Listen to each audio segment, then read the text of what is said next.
बिस्मिल्लाहिर्रहमानिर्रहीम। अस्सलाम वालेकुम दोस्तों। उम्मीद है सब खैरियत से होंगे। Welcome to cafe Iqtisad. Folks, I hope everybody is fine. जल्दी से क्विक कमेंट्स ऑन कि कल और आज क्या हुआ। डॉलर की कीमत अचानक 7-8 रुपए ऊपर गई। 275 से 286 रुपए भी, ऑलमोस्ट 10-11 रुपए का फ़र्क आया। और आज जो है फिर तकरीबन 7 रुपए वापस गिर गई। तो हो क्या रहा है, लोग हैरान परेशान है। तो दो तीन चीज़ें जल्दी से, जैसा कि मैंने कहा कि क्विक कमेंट, लंबा कमेंट इस पे नहीं करूँगा। एक चीज़, एक तो जब इकोनॉमिक मैनेजमेंट ना आती हो और एक बेवकूफ़ आदमी को आपने इकोनॉमिक में और फाइनेंस मिनिस्टर बनाया हो और इकोनॉमिक मैनेजमेंट तमाही हो कि इक्तिसाद का इंतज़ाम करे, तो फिर नतीजा इसी तरह का निकलेगा। और दूसरी बात ये कि इससे आपको पता चलता है पावर ऑफ इंफॉर्मेशन और पावर ऑफ सोशल मीडिया, कि सोशल मीडिया और इत्तलात की कितनी ताकत है। जहाँ पे सोशल मीडिया के फ़ायदे बहुत हैं, वहाँ पे उसके नुकसानात भी हैं, और ये नुकसान कल हमें नज़र आया है। अब कल 2-3 खबरें आई जिसके बाद जो है डॉलर की कीमत एकदम अचानक ऊपर जाना शुरू हुई। दो तीन खबरें, एक ये कि जो नए इदाद शुमार आए हैं उसके इन्फ्लेशन के, अफराद ज़र के, वो पता चला है कि काफ़ी ज़्यादा है। और उसने तारीख में इतनी ज़्यादा इन्फ्लेशन नहीं हुई जब अभी, जो कि अभी हो रही है तकरीबन 32-33% जो कि ऑफिशियल बता रहे हैं, लेकिन इससे ज़्यादा होगी।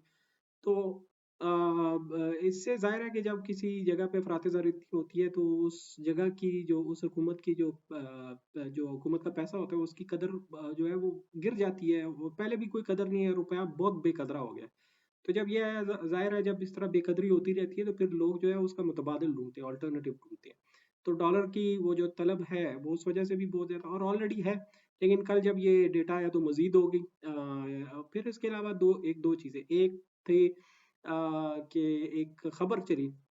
वो खबर ये थी, एक बाखबर साफ़ी हैं जो कि उन्होंने ये इत्तला दी कि जी रिसाक डार साहब ने अमेरिका में किसी से बात करते हुए उन्होंने बड़ी वो कंप्लेंट की, उन्होंने बड़ी शिकायत लगाई कि जी आईएमएफ के कहने पे तो हमने सब कुछ कर दिया, लेकिन हमें पैसे नहीं दे रहे, इनको कहें पैसे जल्दी दें। तो जब ये खबर चली तो ऑब्वियसली इसका मतलब क्या था? इसका मतलब ये था कि आईएमएफ के साथ जो आपका मायदा है वो ठीक तरीके से नहीं चल रहा और डामाडोल हो गया, और वो जो 1.2 बिलियन डॉलर उन्होंने देने थे वो शायद ना मिले। तो इस वजह से भी मार्केट में खलबली मच गई थोड़ी सी, और लोगों ने इसका ये मतलब समझना शुरू कर दिया कि आईएमएफ के साथ मुआहदा ख़त्म हो गया है। तीसरी जो है वो चीन की महकमा खारजा की जो स्पोक्स पर्सन थी खातून, उन्होंने एक प्रेस कॉन्फ्रेंस की, उसमें एक दो चीज़ें जो समझने वालों के लिए, और मार्केट ने फ़ौरन इस इतलात को जो है वो कहते हैं ना, market prices in the information के, ये लफ्ज़ इस्तेमाल किया, ये फ़िक्रा इस्तेमाल किया जाता है कि मार्केट जो है इतला को फ़ौरी तौर पर जज़्ब करती है, इतलात को, कि क्या हो रहा है। उन्होंने एक दो बड़ी इंटरेस्टिंग बातें की। एक बात उन्होंने ये की कि जी हम पाकिस्तान की जितनी मदद हमने पाकिस्तान की मदद की है, और दूसरी उन्होंने बात की कि बाकी जो अमीर ममालिक हैं उनका इशारा यकीनन अमेरिका और यूरोपियन यूनियन की तरफ था कि वो भी पाकिस्तान की मदद करें। कहने का उनका मकसद ये था कि हम तो पाकिस्तान की जितनी मदद कर सकते थे कर लिए, अब आप लोग भी कुछ करें। याद रहे कि 2-3-4 दिन पहले चाइना के कमर्शियल बैंक से $700 मिलियन हमारे रिजर्व्स में आ गए हैं। और फिर इसके अलावा एक और बड़ी अहम जो इंफॉर्मेशन, जो इतला और इदाद-ओ-शुमार आए हैं, जिसकी वजह से वाक़ई मेरे ख़्याल में जो बहुत खलबली मची है, वो ये थी कि जी स्टेट बैंक ने कुछ इंफॉर्मेशन, कुछ इदाद-ओ-शुमार जो हैं उन्होंने रिलीज़ किए हैं। उसके मुताबिक मार्च इस महीने और अगले जनवरी तक पाकिस्तान को तकरीबन $19 बिलियन अदा करने होंगे, वापस करने होंगे। तो आप सोच लगाएं कि $19 बिलियन, हम यहाँ पे $1.2 बिलियन आईएमएफ के उसके पीछे मरे जा रहे हैं, तो $19 बिलियन जो है मार्केट ये कहती है कहाँ से देंगे। तो ये चीज़ें हुई। और इसकी वजह से एक वो, जिस तरह वो कहते हैं ना हर्ड बिहेवियर, के जैसी वो इंफॉर्मेशन फैली तो वो सारी एक दौड़ लग गई। लोगों ने कहा यार रुपया डंप करो, रुपए को फेंको, डॉलर पकड़ो।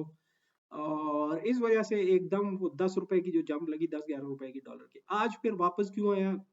आज थोड़ा-सा ये हुआ कि आईएमएफ की तरफ से भी एक बयान आ गया, उनकी तरफ से भी unofficial, I don't know official आया कि नहीं आया।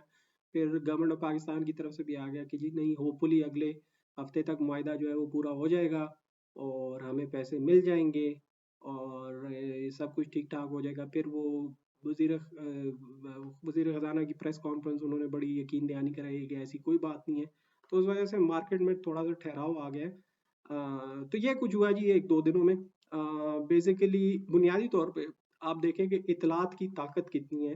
कि वो इक्तिसादियात पे किस तरह असरअंदाज होती है। How powerful is the media and how it affects the economic outcomes, ये आपके सामने एक बड़ी मिसाल है। तो अगली दफ़ा तक के लिए अल्लाह हाफिज़, इंशाल्लाह ताला दोबारा हाजिर होगा। ख्याल रखिएगा अपना।